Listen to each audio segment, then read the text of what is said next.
Alec, what brought you to the field of business ethics? I was part of Darden when they explored the ethics area, and I thought it would be useful to have a center for business ethics to represent the school and to be an example for the rest of industry.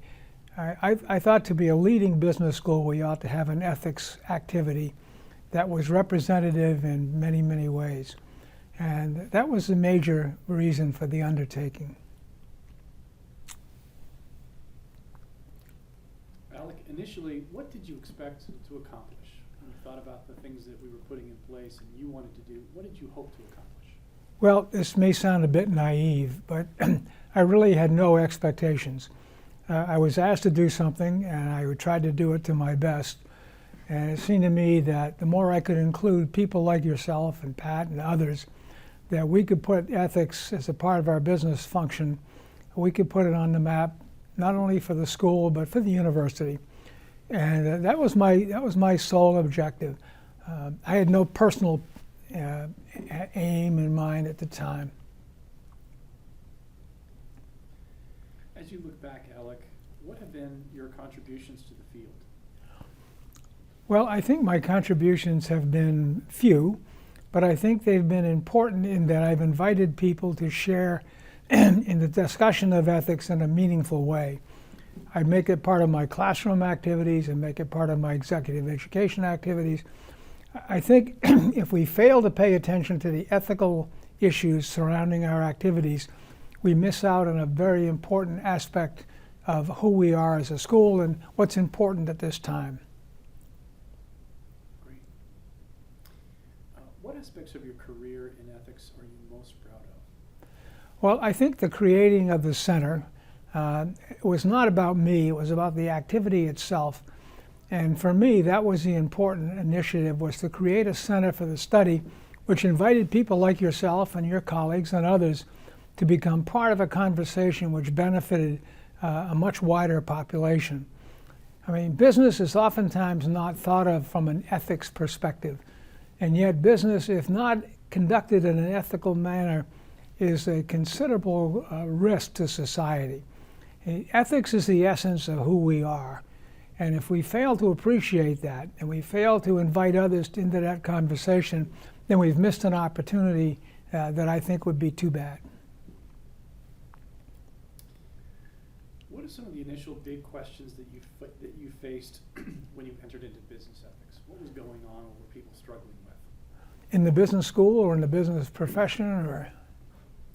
Just within what was going on in business ethics and in the business school that occurred to you? Well, I think there was a general, almost negative approach toward business. And I think it was misunderstood, and I think people in business didn't pay much attention to some of the nuances that, had they paid attention to, would have made a big difference. I don't think many people want to do bad things. I think people, without thinking about it, sometimes drift and I think get misconstrued. To me, business ethics is the reason we do business is to do it right. I mean, we're a main engine in the societies that we represent. And if we don't get these right, then we take the engine off course, as it would be.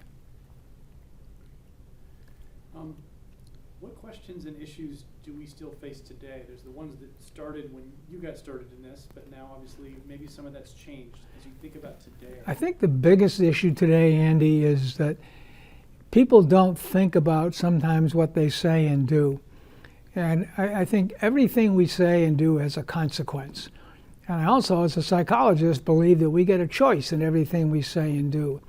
But I think sometimes people just react, they just behave without thinking about what are the implications for other people. And I think today there's much more of a tendency to be more egocentric than other-directed. And it's not that we ought to do what everybody expects us to do, but I think it's important that as managers, as leaders, as professors, we ought to be aware of the implications of our behavior for our students and for others that we influence. I mean, I think we're given the privilege of teaching at a university like ours, at a school like Darden, I think that's a privilege. And for me, it's always been terribly important to keep that in mind, whatever it is that I do, because not everybody steps on this stage. And when you do, everything you say and do matters. You don't get any free choices, or free behaviors. You get choices, but the behaviors are always out there.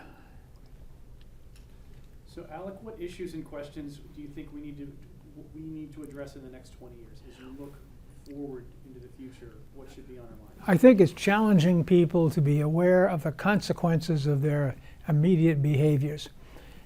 When we talk about leadership and we talk about people in positions of power and influence, I think to think it's a free stage where they can do anything they want to do without consequence is troublesome. I think everything you and I say and do matters.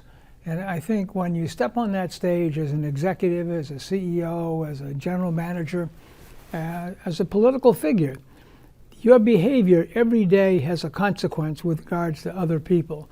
It's not that you ought to, be shy and sheepish and whatever, but whatever it is you say and do, it has the opportunity to create value or take value away. And I think as human beings, we have that very special privilege to be able to create value in what we say and do, and to invite other people to do the same. And to me, leaders are people who invite people to be on the stage and be better than they would be had that invitation not been extended. I think that's an ethical, moral issue, because when you think about it, the influence and the value you and I create and the value we invite others to create is really what our society is all about. It's easy to be, I guess, thinking only of oneself. But as you know, as a successful faculty member, when you walk in that classroom, everything you say and do has a consequence. And I think if we fail to look at that, and if we fail to think about the implications that our behavior will have for other people, we're missing an opportunity to, in fact, create a value and invite others to do the same.